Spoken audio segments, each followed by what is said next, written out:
بسم اللہ الرحمن الرحیم۔ السلام علیکم۔ اس آڈیو میں ہم کتاب جواہر البحار جلد نمبر 2 کو آگے کنٹینیو کریں گے۔ اس سے پہلے اگر آپ نے سبسکرائب نہیں کیا تو سبسکرائب کر لیں اور بیل آئیکن پریس کر دیں۔ تو شروع کرتے ہیں۔ امام مالک رضی اللہ عنہ اور خلیفہ منصور کے مابین مناظرہ۔ امام ابن حمید قدس اللہ نے روایت کیا کہ خلیفہ ابو جعفر منصور عباسی نے سید عالم صلی اللہ علیہ وسلم کی مسجد شریف میں حضرت امام الائمہ مالک رضی اللہ عنہ سے مناظرہ کیا،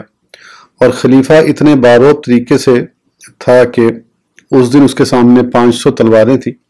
یعنی 500 مسلح محافظین کی میت میں مناظرہ کر رہا تھا،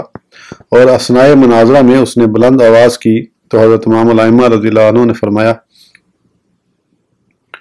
اے امیر المومنین، اس مسجد میں اپنی آواز بلند نہ کر، کیونکہ اللہ جل مجدہ نے ایک قوم کو یوں ادب سکھایا: اللہ ترفعوا اصواتکم، اپنی آوازیں اونچی نہ کرو، اور ایک قوم جو آداب بجا لائی ان کی یوں تعریف کی: ان الذین یغضون اصواتہم، بے شک وہ جو اپنی آوازیں پست کرتے ہیں، اور ایک قوم کی یوں مذمت کی: ان الذین ینادونک من وراء الحجرات، بے شک وہ تمہیں حجروں کے باہر سے پکارتے ہیں۔ سید عالم صلی اللہ علیہ وسلم کا احترام وفات شریف کے بعد بھی ویسا ہی ضروری ہے جیسا کہ حالت حیات میں تھا۔ یہ سن کر خلیفہ ابو جعفر دھیما پڑ گیا۔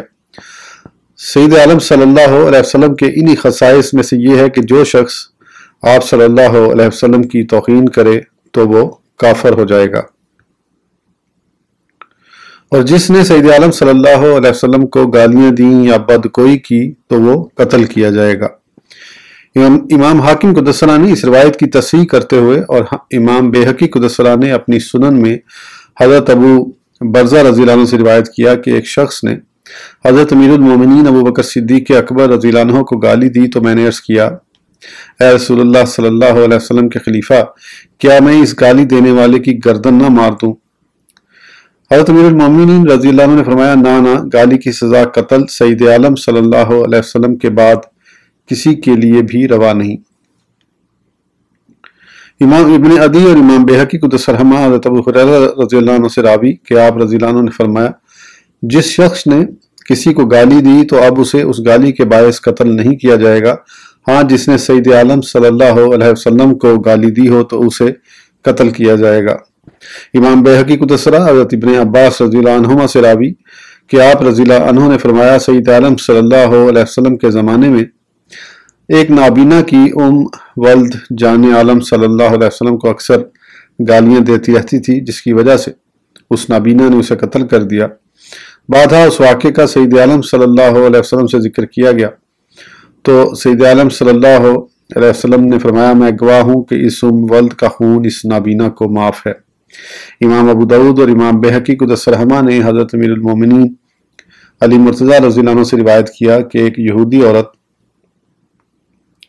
سید عالم صلی اللہ علیہ وسلم کو بہت زیادہ گالیاں دیا کرتی تھی، تو ایک آدمی نے اس کا گلا دبا کر اسے مار دیا، اور دعویٰ دائر ہونے پر سید عالم صلی اللہ علیہ وسلم نے اس کا خون باطل قرار دے دیا۔ سید عالم صلی اللہ علیہ وسلم کی انہی خصائص میں سے یہ ہے کہ آپ صلی اللہ علیہ وسلم کے اہل بیت اور تمام صحابہ کرام اور آپ صلی اللہ علیہ وسلم سے محبت رکھنا فرض ہے۔ اللہ جل مجدہ نے فرمایا: کل ان کانا آباؤکم و ابناؤکم، تم فرماؤ اگر تمہارے باپ اور تمہارے بیٹے سے فتربصوا تک۔ امام بخاری اور مسلم قدس رحمہ نے حضرت انس رضی اللہ عنہ سے روایت کیا کہ سید عالم صلی اللہ علیہ وسلم نے فرمایا: کسی شخص کو جب تک میں اس کے نزدیک اس کے باپ اور اس کی اولاد اور تمام لوگوں سے بڑھ کر محبوب نہ ہو جاؤں وہ مسلمان نہیں ہو سکتا۔ خصائص ابن ملکن کی عبارت یوں ہے: سید عالم صلی اللہ علیہ وسلم کی امت پر لازم ہے کہ وہ آپ صلی اللہ علیہ وسلم سے اعلیٰ درجے کی محبت کرے۔ ابن ماجہ اور امام حاکم قدس رحمہ حضرت عباس بن عبد المطلب رضی اللہ عنہما سے راوی کہ آپ رضی اللہ عنہ نے فرمایا: ہم جب قریش کی کسی جماعت کو گفتگو کرتے ہوئے پاتے تو ہم بھی وہاں چلے جایا کرتے تھے، مگر وہ ہمارے آنے پر اپنا سلسلہ کلام منقطع کر دیا کرتے تھے۔ ہم نے ان کا یہ رویہ رسول کریم صلی اللہ علیہ وسلم سے بیان کیا تو آپ صلی اللہ علیہ وسلم نے فرمایا: ایسے لوگوں کو کیا ہو گیا ہے کہ جب وہ میرے اہل بیت میں سے کسی کو دیکھتے ہیں تو اپنی باتیں کرنا بند کر دیتے ہیں۔ ترجمہ: خدا کی قسم کسی بھی آدمی کے دل میں اس وقت تک ایمان جاگزین نہ ہوگا جب تک کہ وہ اللہ کے لیے اور میری رشتہ داری کی وجہ سے میرے اہل بیت سے محبت نہ کرے گا۔ محبت انصار علامت ایمان۔ امام بخاری و مسلم قدس رحمہ نے حضرت انس رضی اللہ عنہ سے روایت کیا کہ سید عالم صلی اللہ علیہ وسلم نے فرمایا، انصار کرام علیہم الرضوان کی محبت ایمان کی نشانی ہے اور انصار کرام علیہم الرضوان کی عداوت نفاق کی پہچان ہے۔ امام ابن ماجہ قدس نے حضرت برا رضی اللہ عنہ سے روایت کیا کہ سید عالم صلی اللہ علیہ وسلم نے فرمایا، جو شخص انصار سے محبت کرے گا تو اللہ جل مجدہ اس سے محبت فرمائے گا، اور جو انصار کرام کو دشمن رکھے گا تو اللہ جل مجدہ اسے دشمن رکھے گا۔ سید عالم صلی اللہ علیہ وسلم کی انہی خصائص سے یہ ہے کہ آپ صلی اللہ علیہ وسلم کی صاحبزادیوں کی اولاد کرام کفو اور قرابت میں آپ صلی اللہ علیہ وسلم ہی کی اولاد کہلاتی ہیں، جبکہ آپ صلی اللہ علیہ وسلم کے علاوہ کسی دوسرے آدمی کی بیٹیوں کی اولاد اس کی اولاد نہ کہلائے گی۔ امام حاکم قدس نے حضرت جابر رضی اللہ عنہ سے روایت کیا کہ سید عالم صلی اللہ علیہ وسلم نے فرمایا، ہر ایک بیٹے کا اسبہ اس کا باپ ہی ہوتا ہے، مگر فاطمہ رضی اللہ عنہ کے دونوں بیٹوں رضی اللہ عنہما کا اسبہ میں ہی ہوں۔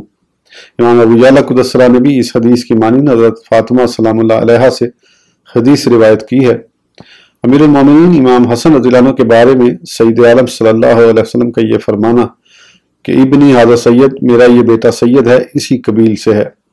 نیز اسی باب میں امام بہقی قدس نے یہ حدیث روایت کی ہے کہ جس وقت امیر المومنین حسن رضی اللہ عنہ پیدا ہوئے تو سید عالم صلی اللہ علیہ وسلم نے حضرت امیر المومنین علی رضی اللہ عنہ سے فرمایا، تم نے میرے بیٹے کا نام کیا رکھا ہے؟ نیز یہی استفسار حضرت امام حسین رضی اللہ عنہ کی ولادت پر بھی فرمایا تھا۔ سید عالم صلی اللہ علیہ وسلم کی صاحبزادیوں پر سوکن نہیں لائی جا سکتی۔ سید عالم صلی اللہ علیہ وسلم کی انہی خصائص میں سے یہ ہے کہ آپ صلی اللہ علیہ وسلم کی صاحبزادیوں پر سوکن لانا جائز نہیں ہے۔ امام بخاری و مسلم قدس رحمہ حضرت مصور بن محزمہ رضی اللہ عنہما سے راوی کہ آپ رضی اللہ عنہ نے فرمایا، میں نے منبر پر سید عالم صلی اللہ علیہ وسلم کو یہ فرماتے ہوئے سنا ہے، بنو ہاشم بن مغیرہ نے اپنی بیٹی علی بن ابی طالب رضی اللہ عنہ سے بیاہ دینے کی مجھ سے اجازت مانگی تھی، مگر میں تو اجازت نہیں دیتا ہوں، میں پھر متنوع کرتا ہوں کہ اجازت نہ دوں گا، ہاں اس صورت میں اجازت ہے کہ علی بن ابی طالب میری بیٹی کو طلاق دے دے اور پھر ان کی بیٹی سے نکاح کرے۔ میری بیٹی میرا ٹکڑا ہے، جس نے اسے تکلیف دی اس نے مجھے تکلیف دی۔ شیخ الاسلام امام ابن حجر قدس نے فرمایا، یہ بات بعید از قیاس نہیں کہ سید عالم صلی اللہ علیہ وسلم کی صاحبزادیوں پر سوکن لانے کی ممانعت بھی سید عالم صلی اللہ علیہ وسلم کے خصائص سے ہو۔ امام حارث قدس نے حضرت ابو امامہ سے اور انہوں نے حضرت علی بن حسین رضی اللہ عنہما سے روایت کیا کہ جب امیر المومنین حضرت علی کرم اللہ وجہ الکریم نے ابو جہل کی بیٹی سے نکاح فرمانا چاہا تو سید عالم صلی اللہ علیہ وسلم نے فرمایا، کسی کے لیے یہ جائز نہیں کہ وہ اللہ جل مجدہ کے رسول صلی اللہ علیہ وسلم پر اللہ کے دشمن کی بیٹی سوکن لائے۔ امام حاکم قدس نے حضرت ابو حنظلہ رضی اللہ عنہ سے روایت کیا کہ جب حضرت امیر المومنین علی رضی اللہ عنہ نے ابو جہل کی بیٹی کی خواستگاری فرمائی تو یہ خبر سید عالم صلی اللہ علیہ وسلم تک بھی جا پہنچی، تو آپ صلی اللہ علیہ وسلم نے فرمایا، فاطمہ سلام اللہ علیہ میرا ٹکڑا ہے، جو اسے تکلیف دے گا تو وہ گویا مجھے تکلیف دے گا۔ یہ حدیث کبھی مرسل ہے۔ امام علامہ احمد رضی اللہ عنہ اور امام حاکم و بہقی قدس رحمہ نے حضرت عبید اللہ بن ابی رافع رضی اللہ عنہ سے اور انہوں نے حضرت مصور رضی اللہ عنہ سے روایت کیا کہ حضرت حسن مسنا رضی اللہ عنہ بن امیر المومنین حسن رضی اللہ عنہ نے انہیں پیغام بھیجا کہ وہ اپنی صاحبزادی کا مجھ سے عقد فرما دیں، تو حضرت مصور رضی اللہ عنہ نے فرمایا، اللہ قسم آپ سے بڑھ کر اچھا مجھے کوئی نسب اور کوئی تعلق اور کوئی رشتہ دار نہیں ہو سکتا، مگر وجہ یہ ہے کہ سید عالم صلی اللہ علیہ وسلم نے فرمایا، فاطمہ رضی اللہ عنہ میرا ٹکڑا ہے، جس نے اسے ناراض کیا تو اس نے مجھے ناراض کیا، اور جس نے اسے خوش کیا تو اس نے مجھے خوش کیا، اور اس وقت آپ کے عقد میں ان کی پوتی حضرت فاطمہ بنت حسین رضی اللہ عنہما ہے، لہذا اب اگر میں اپنی بیٹی آپ کو بیاہ دوں تو وہ اس سے ناراض ہوں گی، اس لیے آپ مجھے معذور رکھیں۔ پھر حضرت مصور رضی اللہ عنہ یہ معذرت فرما کر تشریف لے گئے۔ علامہ ابن عساکر قدسرہ نے امام حارث قدسرہ کی سند سے حضرت امیر المومنین علی رضی اللہ عنہ سے روایت کیا کہ سید عالم صلی اللہ علیہ وسلم نے فرمایا، جو شخص میرے ہاں بیاہا گیا یا میں نے جس کے ہاں عقد کیا تو وہ جہنم میں نہ جائے گا۔ امام حارث بن ابی اسامہ قدس اللہ اور امام حاکم قدس اللہ نے اس روایت کی تصحیح کرتے ہوئے حضرت ابن ابی اوفی رضی اللہ عنہ سے روایت کیا کہ سید عالم صلی اللہ علیہ وسلم نے فرمایا، میں نے پروردگار عز و جل سے درخواست کر رکھی ہے کہ اپنی امت میں سے جس کو میں اپنی صاحبزادی نکاح کر کے دے دوں یا میں خود کسی کے ہاں عقد کر لوں تو وہ جنت میں میرا ہمراہی رہے۔ چنانچہ اللہ جل مجدہ نے میری یہ درخواست منظور فرما لی ہے۔ امام حارث قدس اللہ نے اسی حدیث کی مانند حضرت ابن عمر رضی اللہ عنہ سے بھی روایت کی ہے۔ امام ابن راہویہ اور امام بیہقی قدس رحمہ اور امام حاکم قدس اللہ نے اس روایت کی تصحیح کرتے ہوئے حضرت امیر المومنین عمر فاروق اعظم بن خطاب رضی اللہ عنہ سے روایت کیا کہ انہوں نے امیر المومنین حضرت علی مرتضیٰ رضی اللہ عنہ سے اور حضرت ام کلثوم رضی اللہ عنہ کی خواستگاری کی خواہش کا اظہار کیا تو حضرت امیر المومنین رضی اللہ عنہ نے ان کی درخواست کو پذیرائی عنایت فرماتے ہوئے حضرت ام کلثوم رضی اللہ عنہ کا عقد فرما دیا۔ پھر امیر المومنین عمر رضی اللہ عنہ مہاجرین کرام علیہم الرضوان کے پاس آ کر فرمانے لگے، یارو کیا تم حضرت فاطمہ زہرا رضی اللہ عنہ کی صاحبزادی حضرت ام کلثوم رضی اللہ عنہ کے ساتھ میرے نکاح ہو جانے کی مجھے مبارکباد نہیں دیتے ہو؟ اور یہ عقد میں نے بائیں خیال کیا کہ میں نے حضور سید عالم صلی اللہ علیہ وسلم کا فرماتے ہوئے سنا ہے کہ قیامت کے دن میرے سبب و نسب کے بغیر ہر ایک کا سبب و نسب منقطع ہو جائے گا، اس لیے میں نے چاہا کہ میرے اور سید عالم صلی اللہ علیہ وسلم کے مابین سبب و نسب کا یہ تعلق برقرار رہے۔ حافظ ابو یعلا قدس اللہ نے حضرت مصور بن مخزومہ رضی اللہ عنہ سے روایت کیا کہ سید عالم صلی اللہ علیہ وسلم نے فرمایا، قیامت کے دن تمام تعلقات اور رشتہ داریاں ختم ہو جائیں گی مگر میرا تعلق اور رشتہ برقرار رہے گا، یعنی سود مند و نافع ہوگا۔ حضور سید عالم صلی اللہ علیہ وسلم کے انہی خصائص میں سے یہ ہے کہ آپ صلی اللہ علیہ وسلم کی انگشتری مبارک جیسا نقش اپنی انگشتری پہ بنوانا حرام ہے۔ امام ابن سعد قدس اللہ حضرت انس رضی اللہ عنہ سے راوی کہ آپ رضی اللہ عنہ نے فرمایا، سید عالم صلی اللہ علیہ وسلم نے انگشتری بنوا کر اس میں محمد رسول اللہ صلی اللہ علیہ وسلم کا نقش کندہ کروایا، اب تم میں سے کسی کا بھی نقش اس جیسا نہیں ہونا چاہیے۔ امام ابن سعد قدس اللہ نے حضرت طاؤس تابعی رضی اللہ عنہ سے روایت کیا کہ آپ رحمۃ اللہ علیہ نے فرمایا، سید عالم صلی اللہ علیہ وسلم نے انگشتری بنوا کر اس میں محمد رسول اللہ صلی اللہ علیہ وسلم کندہ کروایا اور فرمایا، میری انگوٹھی کے نقش جیسا کوئی دوسرا آدمی نقش نہ بنوائے۔ امام بخاری قدس اللہ نے اپنی تاریخ میں حضرت انس رضی اللہ عنہ سے روایت کیا کہ سید عالم صلی اللہ علیہ وسلم نے فرمایا، مشرکوں کی آگ سے روشنی مت حاصل کرو اور نہ ہی اپنی انگشتریوں میں عربی نقش بنواؤ۔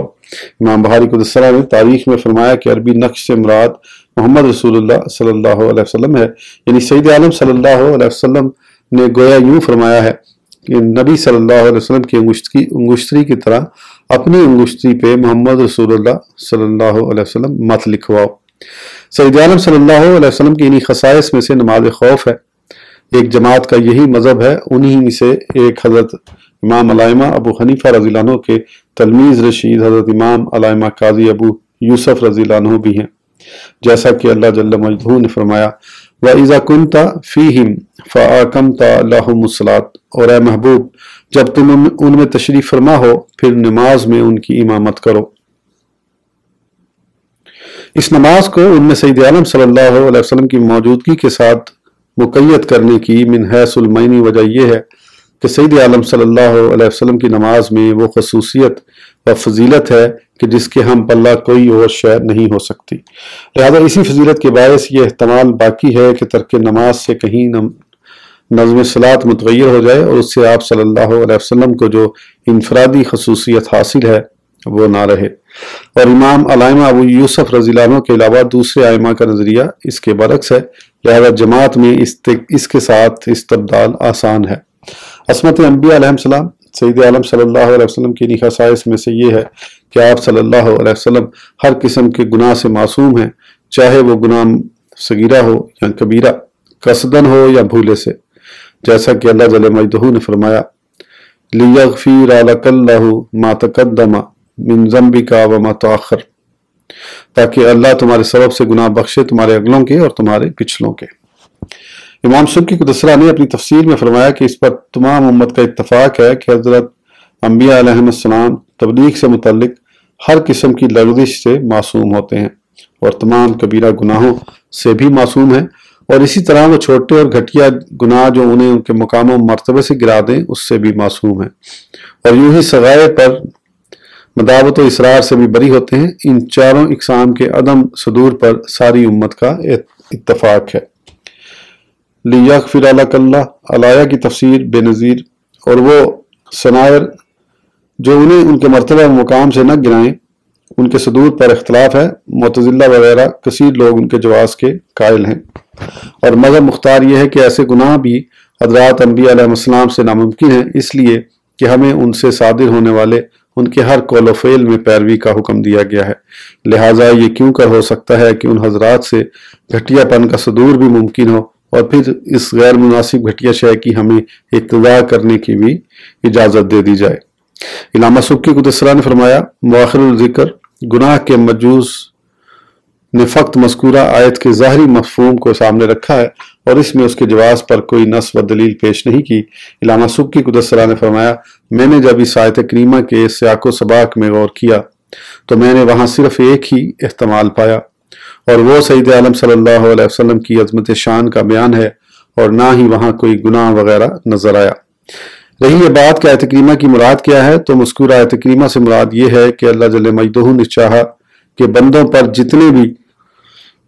اخروی انعامات ہوئے ہیں وہ تمام کے تمام ایک آیت میں جمع کر دیے جائیں، جن کی تفصیل یوں ہے۔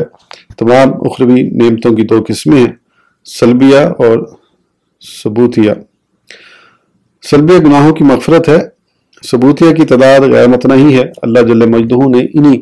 ثبوتیہ نعمتوں کی طرف اپنی اس کلام میں ارشاد فرمایا ہے، وَيُتِمَّ نعمتہ علیک، اور اپنی نعمتیں تم پر تمام کر دے۔ اور تمام دنیاوی نعمتیں بھی دو ہی قسم ہیں، دینیہ اور دنیاویہ۔ دینیہ انہی کی طرف اللہ جل مجدہ نے اپنے اس ارشاد میں ارشاد فرمایا ہے، وَيَهْدِيَكَ صِرَاطًا مُسْتَقِيمًا، اور تمہیں سیدھی راہ دکھا دے۔ دنیاویہ جو اللہ جل مجدہ کے اس ارشاد میں مذکور ہیں، وَيَنْصُرُكَ اللَّهُ نَصْرًا عَزِيزًا، اور اللہ تمہیں زبردست مدد فرمائے۔ لہٰذا اس آیت کریمہ میں اللہ جل مجدہ نے تمام وہ نعمتیں جو دوسروں میں علیحدہ علیحدہ پائی جاتی ہیں وہ سب کی سب سید عالم صلی اللہ علیہ وسلم میں مجتمع فرما دی ہیں۔ اسی لیے اسے فتح مبین کی انتہا قرار دیا، کیونکہ فتح مبینن پر تنوین تعظیم کی ہے، جس سے فتح مبین کی عظمت و بڑائی ہویدہ ہے۔ پھر اسے آپ صلی اللہ علیہ وسلم کی طرف منسوب کر کے آپ صلی اللہ علیہ وسلم کی عظمت و بزرگی بھی بیان فرما دی۔ پھر اللہ جل مجدہ نے اپنے ارشاد لک سے، جس میں لام تخصیص کا ہے، اس فتح مبین کو سید عالم صلی اللہ علیہ وسلم کے ساتھ مخصوص فرمایا ہے۔ امام سبکی قدس سرہ نے فرمایا، اسی قسم کا کلام ابن عطیہ نے بھی کیا ہے۔ جناب ابن عطیہ نے کہا، اس حکم یعنی غفران ذنوب کا مطلب صرف سید عالم صلی اللہ علیہ وسلم کی عظمت و شرافت بتلانا ہے، اس سے گناہ قطعاً مقصود نہیں ہے۔ پھر ابن عطیہ نے فرمایا، برتقدیر تسلیم ذنوب، اس میں شک و شبہ کی گنجائش باقی نہیں رہتی کہ سید عالم صلی اللہ علیہ وسلم سے کوئی گناہ واقع ہوا ہی نہیں، پھر اس کے خلاف کیا خیال کیا جا سکتا ہے، جبکہ اللہ جل شانہ نے سید عالم صلی اللہ علیہ وسلم کے متعلق فرما دیا ہے، وَمَا يَنْطِقُ عَنِ الْهَوَىٰ إِنْ هُوَ إِلَّا وَحْيٌ يُوحَىٰ، وہ کوئی بات اپنی خواہش سے نہیں کرتے، وہ تو نہیں مگر وحی جو انہیں کی جاتی ہے۔ رہا سید عالم صلی اللہ علیہ وسلم کا فعل مبارک، تو وہ فعل چاہے چھوٹا ہو یا بڑا، تھوڑا ہو یا زیادہ، اس فعل کی پیروی کرنے اور آپ صلی اللہ علیہ وسلم کے اس فعل کو اپنے لیے اسوہ بنانے پر سب صحابہ کرام کا اتفاق ہے، اور اس فعل کی اتباع میں صحابہ کرام علیہم الرضوان کے ہاں نہ تو کسی قسم کا توقف تھا اور نہ ہی اس میں کوئی بحث و تمہیز تھی۔ یہی وجہ ہے کہ حضرات صحابہ کرام علیہم الرضوان سید عالم صلی اللہ علیہ وسلم کے پوشیدہ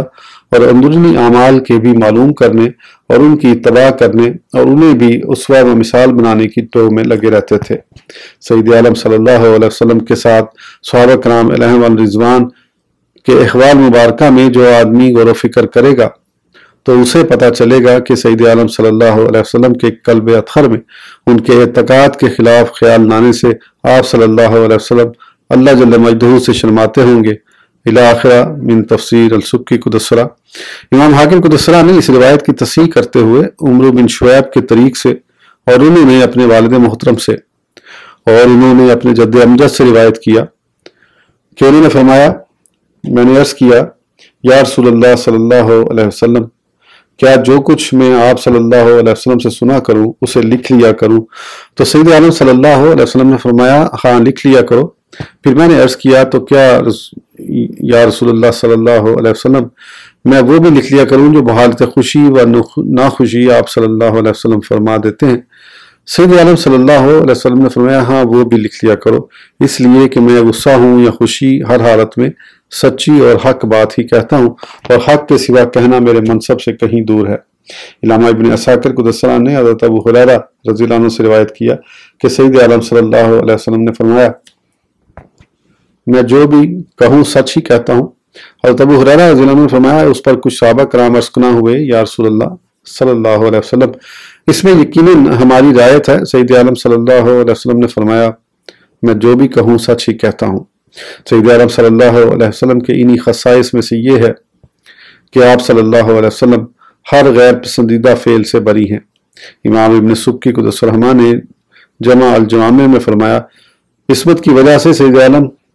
کا کوئی بھی فعل حرام نہیں ہے، اور سید عالم صلی اللہ علیہ وسلم کی پیشوائی و امامت کی وجہ سے آپ صلی اللہ علیہ وسلم کا کوئی بھی فعل مکروہ نہیں ہے۔ سید عالم صلی اللہ علیہ وسلم کا ایسا فعل جو ہمارے لیے مکروہ ہے وہ فعل سید عالم صلی اللہ علیہ وسلم نے بیان جواز کے لیے کیا ہے، اس لیے وہ فعل بھی سید عالم صلی اللہ علیہ وسلم کے حق میں واجب التبلیغ ہے،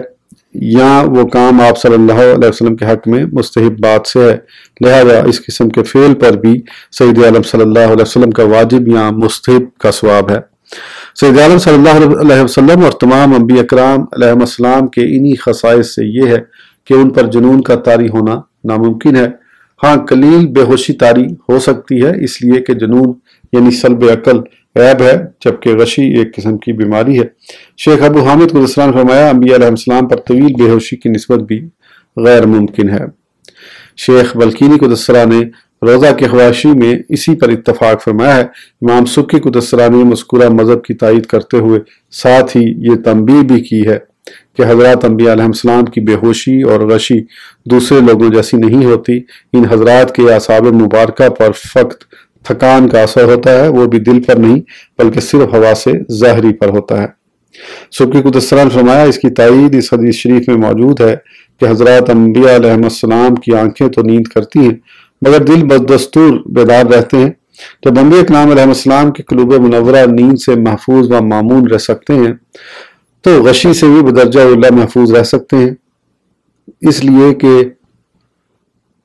نیند بھی ایک قسم کی بے ہوشی ہی ہوتی ہے جو کہ عرفی اعماء سے کہیں نچلے درجے کی ہوتی ہے۔ امام سبکی قدس سرہ کی یہ توجیہ نہایت ہی عمدہ ہے۔ انتہا کلام السبکی قدس سرہ۔ مشہور تو یہی ہے کہ انبیاء علیہ السلام کو احتلام نہیں ہوتا، اور امام نووی قدس سرہ نے روضہ میں یہی قول نقل کیا ہے۔ احتلام نہ ہونے کی دلیل کتاب کے شروع میں گزر چکی ہے۔